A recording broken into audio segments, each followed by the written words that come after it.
Kaugnay ng balitang yan, makakausap natin si Davao City Acting Mayor Bernard Alag. Magandang gabi po, OIC Mayor Alag. Yes, magandang gabi, Jessica. Magandang gabi sa buong Pilipinas po. Hindi ho ba unusual ito? Unang nag-leave yung inyong mayor, si Inday Sara, tapos biglang nag-leave din ang inyong vice mayor, si Paulo Duterte. Anong dahilan ang ibinigay? Yeah, you're correct. No, I think this is unusual na the first days term ni Mayor Sara, nag-leave siya agad. Tapos after a few weeks, nag-leave din yung ating Vice Mayor Paulo Duterte.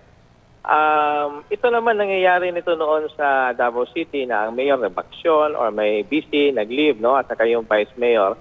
But this is the first time na on the first day of their term, nag-leave agad yung mayor. Tapos a few days after nag-leave yung vice mayor natin.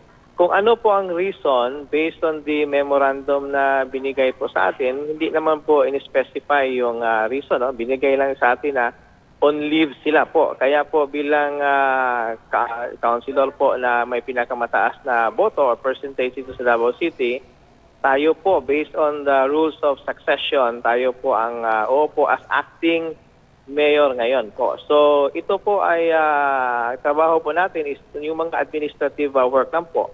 So, acting mayor po. So, OIC, wala hong binigay na anumang dahilan? Hindi ho ba yun? Open to all sorts of speculations. They're very high profile. Ang kanilang ama ay presidente ng Republika and their mayor and vice mayor. Bakit ho ganon? Kayo po ba hindi man lang nakapagtanong sa kanila? I don't want to speculate, Jessica. No? Akin lang naman is based on the memorandum na binigay. Susunod po tayo kasi yun po ang mandato natin bilang isang konsehal na may pinakamataas na percentage vote to succeed kung may mga temporary vacancy. No? Pareha po tayo ng tanong din. Hindi ko rin alam kung ano talaga yung reason.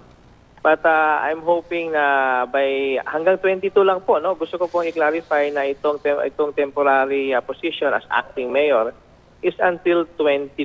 Hanggang bukas na lang po. No? So on the 23rd, back to normal po tayo.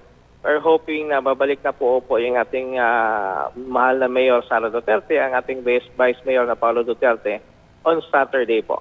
Okay. Big day ho kasi sa Lunes, no?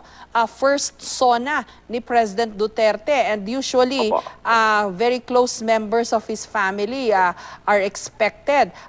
May mga nabasa ho ako na baka mag-attend daw si Mayor Inday Sara bilang First Lady.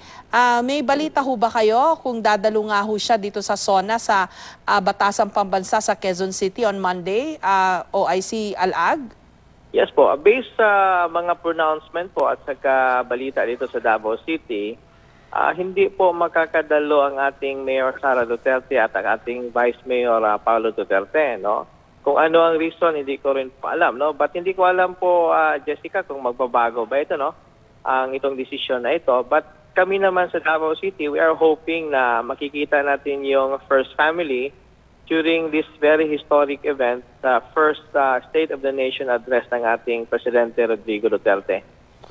Kami po umaasa na mag-attend sila, makita namin sila sa TV to encourage the whole Philippines na nandyan po ang first family behind our President. No?